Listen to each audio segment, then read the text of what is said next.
네, 안녕하세요. 큰아비입니다. 1편 영상에서는 제가 꾸준히 그림을 그려내는 저반의 동력 첫 번째를 소개를 해드렸었습니다. 그림을 그릴 때 멋진 작품, 멋진 결과물이 아닌 선 하나를 그릴 때 그 쾌감에 집중해보는 것, 그리는 행위 자체의 무게를 더 보는 것이었죠. 그럼 이제 다른 하나를 소개를 해드리려 합니다. 어떤 걸까요? 저의 두 번째 그림 동력은 나와 상관성 있는 소재를 그린다. 자유라는 건 참 멋진 단어 아닌가요?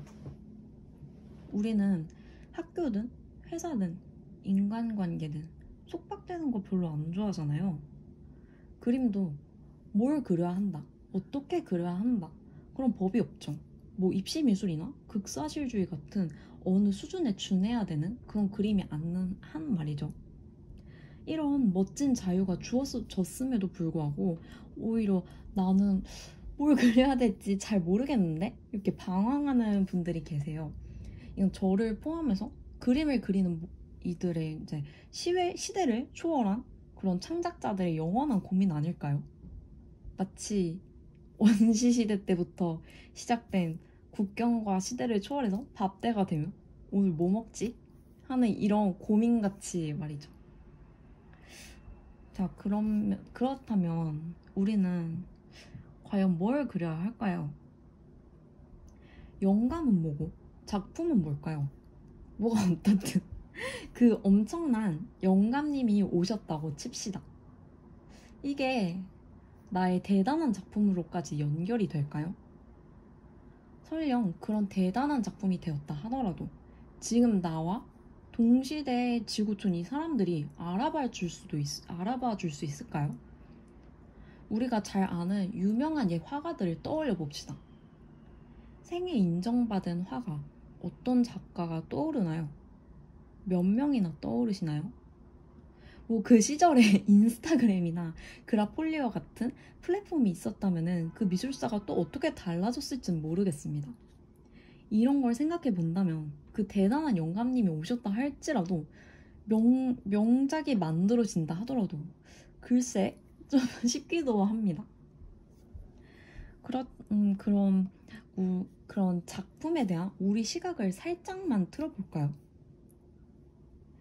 몰스킨의 열렬히 기록을 남기는 국내 일러스트레이터 밥장 선생님을 아시나요? 저는 이렇게 특별해서 기록하는 게 아니라 기록하면 특별해진다. 이 밥장 선생님의 말씀에 저도 동의합니다.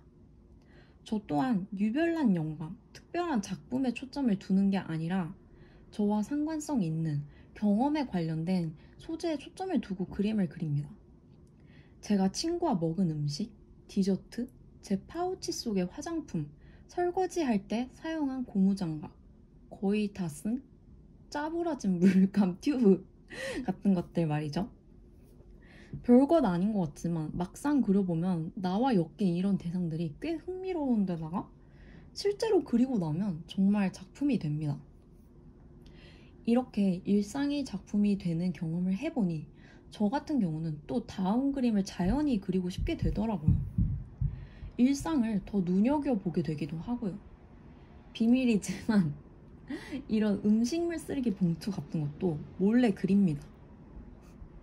누군가에게는 그림 좀 그리는 사람이 그려서 그런 거 아니야? 하는 생각을 할 수도 있는데 이건 그림을 잘 그리고 못 그리고의 문제가 아닙니다. 예전에 한 사진작가의 유튜버 영상을 우연히 봤습니다. 잘 찍은 사진이란 뭘까? 사진의 가치란 뭘까? 란 질문을 던지고 있었죠. 사진은 멋지게 잘 찍은 자체의 가치가 있는 것이 아니라 그 순간의 포착, 기록한 것에 대한 존재 가치가 있다는 맥락의 이야기였습니다.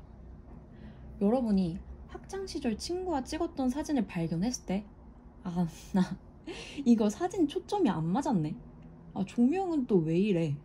이런 생각이 들 것 같나요? 그렇기는커녕 이때 이랬었지. 그래, 이런 일도 있었지. 추억, 그런 감상에 젖을 수 있는 실마리가 된다는 거죠. 그 자체만으로도 가치가 있고 작품인 거죠. 그림도 마찬가지입니다. 밥장 선생님 말씀을 조금 바꿔볼까요? 특별해서 그리는 게 아니라 그려서 특별해진다. 뭐 그게 그 말인 뭐 같은 의미긴 한데, 지금은 바뀌었지만 제 처음 인스타 프로필 속에도 이와 비슷한 관점을 담고 쓴 그런 글귀가 있었어요. 예사 아닌 예사? 별거 아닌 별거. 무엇이 예사고 무엇이 별거일까요? 제 작품을 말하는 것이었습니다. 남들에겐 아주 예사인데 내게는 예사가 아닌 것들. 남들이 보기엔 별거 아닌데 나에게는 별거인 일상들을 담은 제 그림을 반영하는 글귀였습니다. 그림 소재가 일상의 전부는 아니지만 뭘 그려야 할지 잘 모르겠다면 참고해서 먼저 도전해 보셔도 좋은 소재로 추천해 드립니다. 삶이 화폭에 담기고 삶이 작품이 될 거예요. 그리고 연말에는 그림 연말 정산을 꼭 해보세요. 돌아보면 이런 추억이 있었지. 그때 별거 아니라고 생각했는데 이렇게 그려놓고 보니까 또 봐줄만 하네 하는 생각이 들기도 할 거예요. 그리고 덤으로 오는 해에는 더 그려보고 싶다는 마음도 샘솟을 거예요. 저는 샘솟더라고요. 자, 그럼 이제 이 얘기를 슬슬 마무리 지으려 합니다. 그림을 어떻게 그리느냐 질문을 받고 어떤 툴을 어떻게 쓰느냐에 대한 답에 앞서 제가 그림을 꾸준히 그릴 수 있는 동력에 대해 먼저 얘기를 드려보았습니다. 왜냐, 이 영상을 보고 계신 분들 가운데선 그림을 그리고 싶어하는 분들이 많은 것으로 알고 있습니다. 그리고 입문이신 분들도 계신 것으로 알고 있어요. 무슨 툴을 어떻게 사용하느냐에 대한 정보가 여러분의 창작에 보탬이 되는 참고가 될 수 있지만 꾸준히 그림을 그릴 수 있는 스스로만의 원동력을 찾는 건 별개의 문제입니다.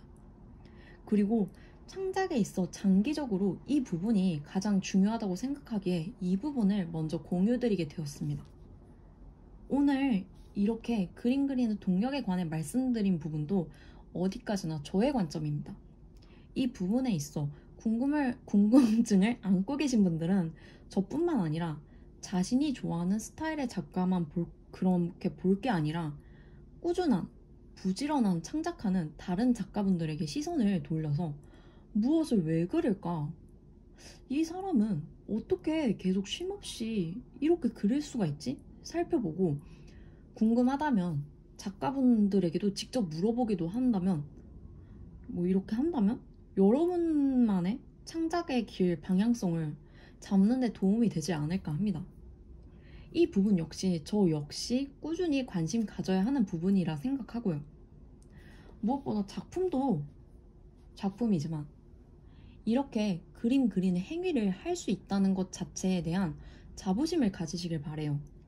그리고 여러분들의 작품 활동을 응원합니다. 오늘은 나름 정리를 해온다고 하면서 정리해서 진행을 해본 건데 살짝 길어진 것 같네요. 다음에는 분량 조절을 더 잘 조정을 해보겠습니다. 점차 발전된 모습으로 인사를 드리고 싶습니다.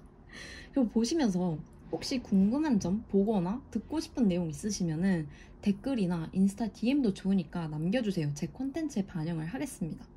그리고 제가 말씀드린 것뿐만 아니라 나만의 꾸준히 창작할 수 있는 그런 팁이 있다면 댓글로 달아주셔도 좋을 것 같습니다. 끝으로 제가 좋아하는 일러스트레이터 밥장 선생님이 해주신 말씀 다시 한번 읽어드리겠습니다. 꼭 잘 그려야만 되는 건 아니지. 특별해서 그리는 게 아니라 그리면 특별해지지. 이상 큰아베였습니다. 끝까지 시청해주셔서 감사합니다. 다음에 또 인사드리겠습니다. 안녕.